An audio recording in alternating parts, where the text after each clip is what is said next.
हाय दोस्तों, आज हम लोग बाबर के बारे में बात करेंगे। बाबर के बारे में, ठीक है ना। चलिए, तो ये आपको मालूम होगा कि जो बाबर है, भारत में सबसे पहले जो मुगल वंश की जो स्थापना का जो श्रेय दिया जाता है, उसे किसे दिया जाता है? बाबर को दिया जाता है। भारत में मुगल वंश की स्थापना का जो श्रेय है, भारत में मुगल वंश की स्थापना कौन करता है? तो ये बाबर ही करता है, ठीक है ना। अब लोग को मालूम होगा कि ये देखिए, बाबर के बारे में इंपॉर्टेंट टॉपिक था। बाबर बहुत लंबा चलता है। ओनली ये 1530 ईस्वी में इसकी मृत्यु होगी जाकर के, तो अभी लंबा टॉपिक है। तो ये क्या है? भारत है दोस्तों।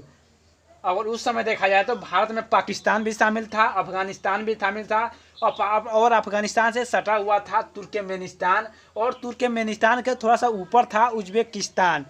तो हम चलिए बात करते हैं। तो बाबर का जो जन्म होता है, इसके बारे में हिस्ट्री इसलिए बात कर रहे हैं स्पेशल, क्योंकि ये मुगल वंश की स्थापना करता है, ठीक है ना। तो चलिए हम लोग बात करते हैं बाबर के बारे में। बाबर का जो जन्म होता है, इसका जन्म 1483 ईस्वी में कहाँ पर होता है? तुर्की के फरगना में होता है। कहाँ पर होता है? तुर्की के फरगना में। कहाँ पर होता है दोस्तों? तो तुर्की के फरगना में किसका जन्म होता है? 1483 ईस्वी में ये बाबर का जन्म होता है, ठीक है ना। और बाबर के जो पिता का नाम था, इसके जो पिता का नाम था, क्या नाम था? उमर शेख मिर्जा नाम था। क्या नाम था? उमर शेख मिर्जा इसके पिता का नाम था, जो फरगना के शासक थे।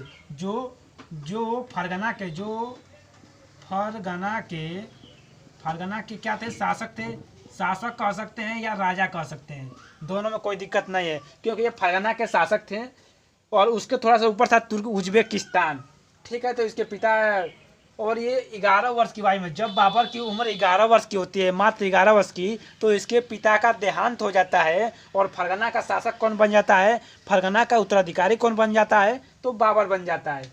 तो क्या होता है कि 11 वर्ष की आयु में इसके पिता की मृत्यु हो जाती है। क्या होती है? पिता की जब मृत्यु हो जाती है, कब होती है? 1494 ईस्वी में। 1494 ईस्वी में जब इसके पिता की मृत्यु हो जाती है, तो ये फरगना का शासक बन जाता है। फरगना का क्या बन जाता है? शासक बन जाता है। और शासक बनने के बाद, जब ये फरगना का शासक बनता है तुर्की के फरगना का शासक, तो क्या कहता है? उज्बेकिस्तान के जो लोग होते हैं, उज्बेकिस्तान के जो शासक थे, उज्बेकिस्तान के जो शासक थे, बाबर को उज्बेकिस्तान के शासक या उज्बेक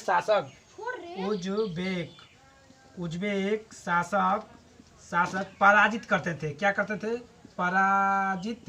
पराजित करते थे, और बार बार हमला करते थे, जिसकी वजह से बाबर को मजबूरन तो फरगना को छोड़ करके भागना पड़ा, छोड़ना पड़ा। ये पराजित करते थे। और पराजित किस विधि से करते थे दोस्तों? तो एक इनका विधि था, उज्बेकिस्तान के जननी कहा जा सकता है कि तुलगमा नीति से। किस नीति से पराजित करते थे? तो तुलगमा नीति से बाबर को पराजित करते थे। और यही बाबर तुलगमा नीति से पानीपत के प्रथम युद्ध में 1526 ईस्वी में इब्राहिम लोदी को इसी विधि से पराजित करेगा, ठीक है ना। तो बाबर को उज्बेकिस्तान के शासक पराजित करते थे इसी तुलगमा नीति से, फरगना में, ठीक है ना। कहाँ पर? फरगना का शासक बन जाता है कब? 1494 ईस्वी में, ठीक है ना। लेकिन क्या होता, जब ये इसे छोड़ना पड़ा, फरगना छोड़ना पड़ा, तो ये क्या होता है कि 1494 से कहाँ चला जाता है? 1494 से समरकंद चला जाता है। समरकंद, ये समरकंद कहाँ है? तो उज्बेकिस्तान में। उज्बेकिस्तान का ये वाला साइड था जो अफगानिस्तान से लगता था, काबुल कंधार के साइड वाला था। तो ये समरकंद चला जाता है। और यहाँ पर शासन कब करता है? तो ये शासन करता है 1494 ईस्वी से 1502 ईस्वी तक शासन करता है। देखिए मात्र कितने वर्ष करता है? 94 से 6 वर्ष, 8 वर्ष शासन करता है। लेकिन फिर भी लेकिन फिर क्या होता है कि इसे फिर एक उज्बेक शासक था जो इसे बार बार पराजित करता था, जिसका नाम था शैबानी खां। क्या नाम था? समरकंद में ही समरकंद में ही उज्बेक शासक समरकंद में ही उज्बेक शासक इसे क्या करता था? पराजित करता था। उज्बेक शासक पराजित इसी विधि से फिर तुलगमा विधि से परेशान करता था, परेशान करता था। इसे मजबूरन समरकंद को छोड़ना पड़ा और ये 1502 में इसे छोड़ देता है। और कहाँ चला जाता है? 1502 ईस्वी में छोड़ करके कहाँ जाता है? तो 1502 ईस्वी में जब छोड़ देता है तो ये काबुल और कंधार पर चला जाता है। काबुल और कंधार वाला क्षेत्र में चला जाता है और वहाँ पर अपना शासन स्थापित करता है। तो 1502 ईस्वी में काबुल कंधार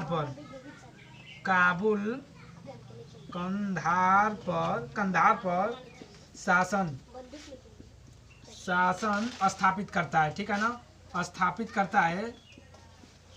बहुत चलबाज राजा था, यानी बाबर बहुत खतरनाक राजा था। देखिए कहीं भी देखिए रुक नहीं रहा है, यहाँ वहाँ एकदम कूद रहा है, लेकिन बस अपने साम्राज्य का विस्तार करने की ही नीति में उतर रहा है। तो ये काबुल कंधार पर शासन स्थापित कर लेता है और काबुल और कंधार पर जब शासन स्थापित करता है 1502 ईस्वी में, ये 1504 ईस्वी होगा। 1504 ईस्वी में काबुल और कंधार पर शासन स्थापित कर लेता है। तो 1507 ईस्वी में यह बादशाह की उपाधि धारण करता है। किसकी? बादशाह की और बादशाह की उपाधि धारण करता है। और अपने काबुल और कंधार वाले जो जनता थी उनमें क्या करता है कि ये बादशाह की उपाधि को वंशानुगत कर देता है। कौन? ये बाबर तो था। ठीक है ना? तो 1507 के बाद बादशाह की उपाधि धारण करता है। इसके बाद फिर बाबर क्या करता है कि उपाधि धारण करता है और इसके बाद 1507 के बाद फिर कोई छूट नहीं मिल रहा है, फरगना का शासक बना है काबुल कंधार में। अब देखिए बाबर यहाँ तक आ चुका है, यहाँ तक तो समरकंद था, यहाँ पर काबुल कंधार में आ चुका है। ये अपने साम्राज्य का विस्तार करना चाहता था, इसलिए ये अब भारत की तरफ रुख करेगा, जिसे बादशाह की उपाधि धारण करता है। और ये फिर से अब ये जब काबुल कंधार पर जब आक्रमण कर चुका है तो सबसे पहले 1519 ईस्वी में, कब? 1519 ईस्वी में भारत पर सबसे पहली बार कोई आक्रमण करता है ये बाबर। तो कब करता है? तो 1519 ईस्वी में करता है। और कहाँ करता है? इसको मिटा दें आप। 1519 ईस्वी में करता है और कहाँ करता है? सिंध के बाजौर पर। कहाँ करता है? तो सिंध के बाजौर पर करता है। बाजौर पर भी कहाँ करता है? तो भेरागढ़ के किले पर करता है। बाजौर के भेरागढ़ के किले पर करता है। कौन आक्रमण? ये तो पूछता है क्वेश्चन कि बाबर भारत में सबसे पहले आक्रमण कब करता है? बाबर भेरागढ़ के किले पर आक्रमण कब करता है? तो 1519 ईस्वी में करता है। ठीक है ना? और आक्रमण करने के बाद आपसे पूछता है कि मोहम्मद गौरी ने भारत पर सबसे पहले कहाँ आक्रमण किया था? तो सबसे पहले मोहम्मद गौरी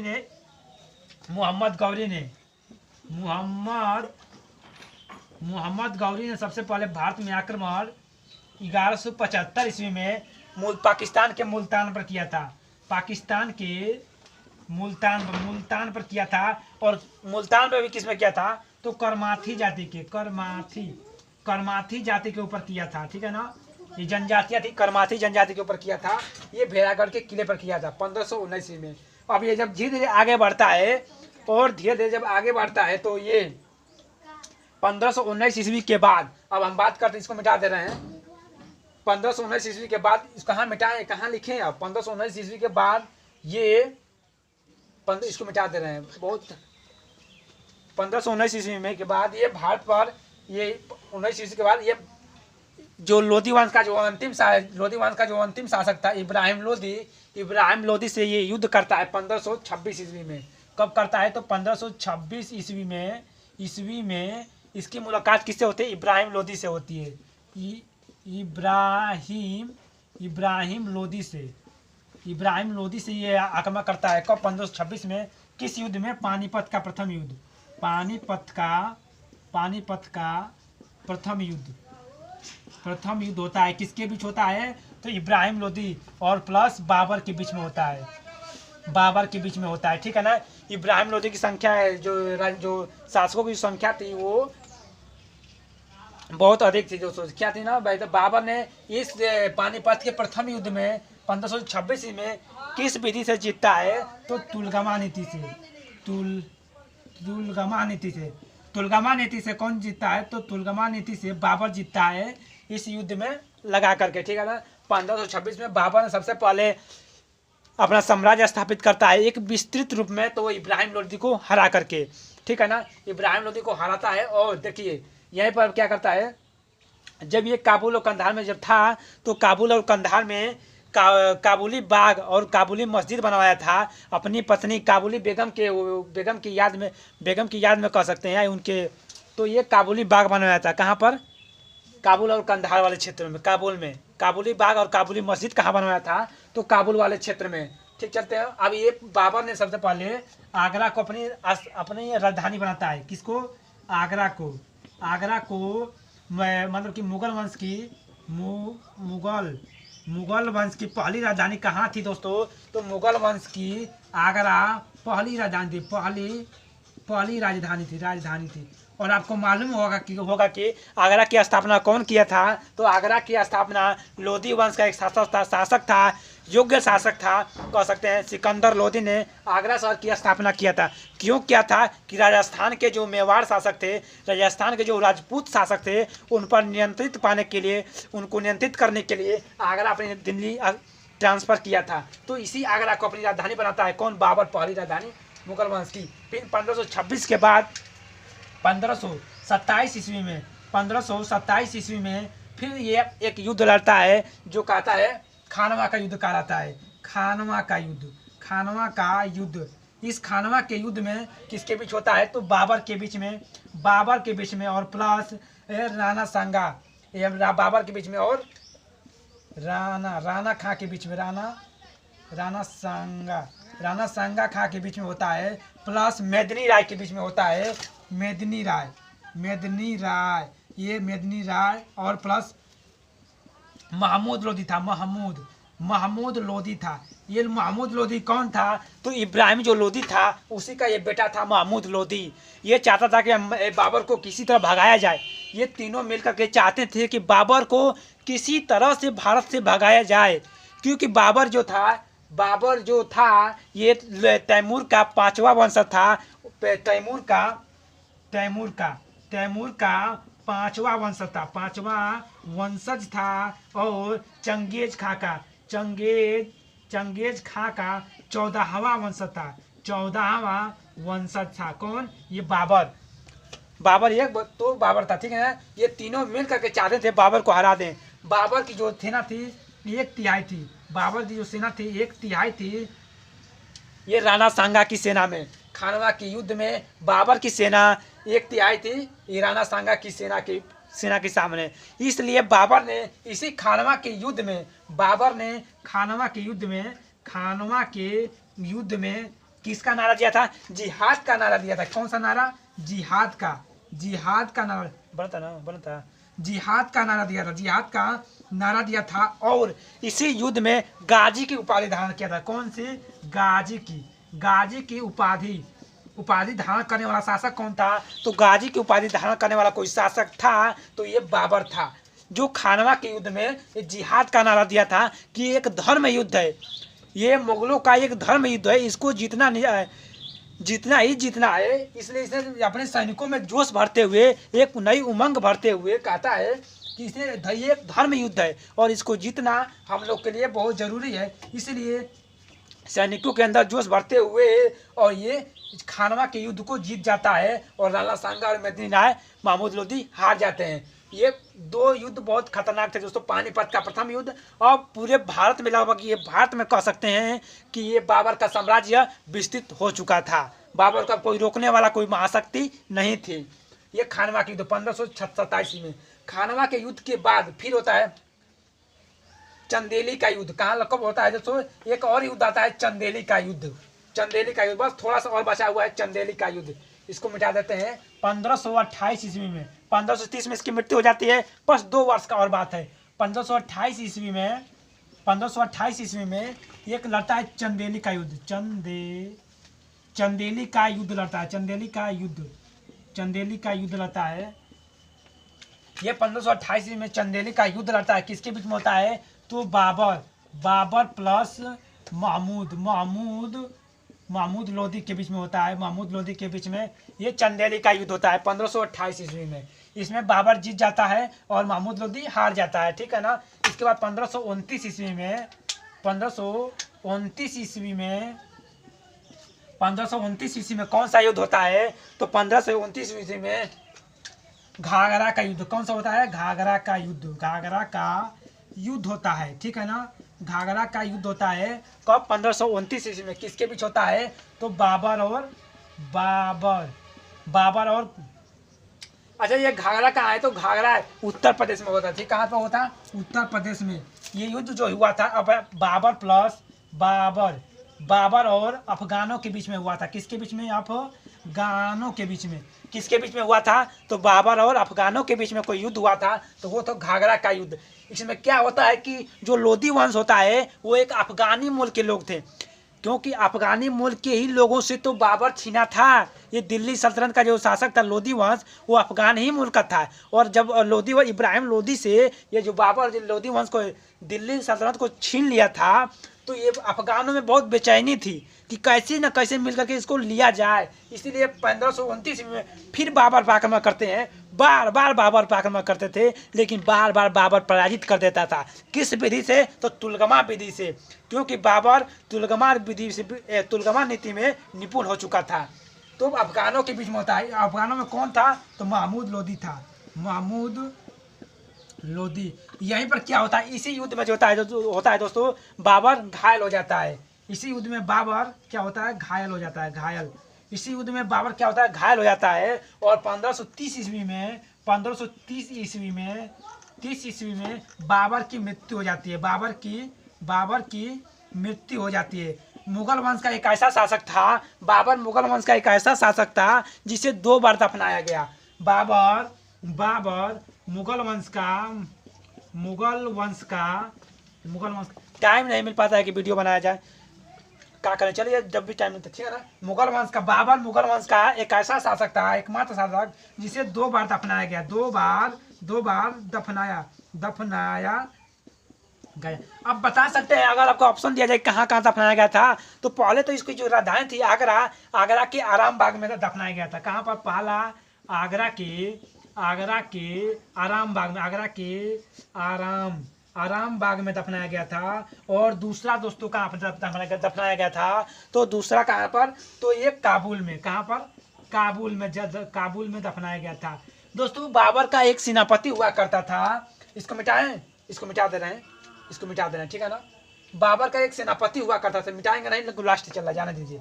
बाबर का इसको मिटा दे रहे हैं, नहीं मिटाएंगे। चलिए देख तो कर दो, देखिए सही दिखाई देता, दिखा देना। बाबर का एक सेनापति हुआ करता था। सेनापति जो क्या है दोस्तों, किसका क्या नाम था? मीर बाकी नाम था। क्या नाम था? मीर बाकी। और जो ये मीर बाकी हुआ करता था दोस्तों, इसने ही अयोध्या में एक मस्जिद का निर्माण करवाया था, बाबरी मस्जिद। कौन सा मस्जिद? बाबरी मस्जिद। इस बाबरी मस्जिद और अयोध्या पर दोस्तों एक वीडियो आपको मिलेगा, बहुत अच्छा वीडियो मिलेगा, तैयार हो चुका है, लेकिन उसको डालने के लिए टाइम नहीं मिल रहा है। तो बाबरी मस्जिद का निर्माण कराया था कौन? मीर बाकी ने, जो बाबर का सेनापति था, ठीक है ना। और दोस्तों ये जो मीर बाकी था, ये स्थापना करता है। बाबर एक पढ़ा लिखा इंसान था यार। बाबर ने पढ़ा लिखा इंसान था और अपनी एक आत्मकथा लिखा था। बाबर ने एक आत्मकथा लिखा था, अपनी आत्मकथा लिखा था। किस भाषा में लिखा था? बाबर की जो आत्मकथा थी किस भाषा में लिखा था? तो तुर्क भाषा में लिखा था। किस भाषा में? तुर्क भाषा में। उसका नाम क्या था? तो बाबर नामा था। क्या नाम था? बाबर नामा। क्लियर यहाँ तक? तो बाबरनामा नाम था। और दोस्तों क्या होता है कि इसी भी एक थे और एक कवि हुआ करते थे जिनका नाम था रहीम खान खाना। क्या नाम था? रहीम खान खाना नाम था, ठीक है ना। रहीम खान खाना ने इस बाबरनामा को फारसी भाषा में अनुवाद किया। कौन किया? तो रहीम खान खाना ने इस बाबरनामा को फारसी भाषा में अनुवाद किया। बाबर के बारे में जानकारी कहाँ से मिलती है? इसी बाबरनामा से मिलती है, ठीक है ना। क्लियर? और यहाँ आगे बढ़ते हैं। बाबर की मृत्यु कब होती है दोस्तों? 1530 ईस्वी में होती है। बाबर के क्या होते हैं कि बाबर के 4 पुत्र थे। बाबर के कितने पुत्र थे? बाबर के 4 पुत्र थे। बाबर के 4 पुत्र हुआ करते थे। एक था हुमायूं लगभग बड़ा पुत्र था और यह एक योग्य शासक था। हुमायूं क्या था? एक भटकता हुआ शासक कह सकते हैं। हुमायूं का जो शासन काल था ये पूरा भटकते हुए था। ये परेशान था। एक शासक था राणा सांगा। ये राणा सांगा से बहुत परेशान था, या कह सकते हैं शेरशाह सूरी से बहुत परेशान हुआ करता था हुमायूं। इसके बारे में बात वो किया जाएगा। लेकिन जो हुमायूं था, दूसरा जो वो था शासक हिंदाल था। क्या नाम था? हिंदाल। हुमायूं हिंदाल। तीसरा था अस्करी। चौथा था कामरान। ये बाबर के 4 पुत्र थे। कौन थे? बाबर के 4 पुत्र हुआ करते थे। बाबर जब मरा दोस्तों तो कहा कि अपने साम्राज्य को 4 पुत्र में बांट दिया जाएगा। हुमायूं ने ऐसा ही किया, अपने 4 पुत्रों में, अपने 4 भाइयों में पूरे साम्राज्य को बांट देता है। एक योग्य शासक था, ठीक है ना। तो हम लोग आगे बात करेंगे दोस्तों अब इसके बारे में, हुमायूं के बारे में, ठीक है ना। बाबर का जो पुत्र था शासक कौन बनेगा? हुमायूं। तो ठीक है, यहाँ तक आपको छूट रहा है? अब तो कुछ छूट नहीं रहा है। 15 मृत्यु हो गई। थैंक यू दोस्तों।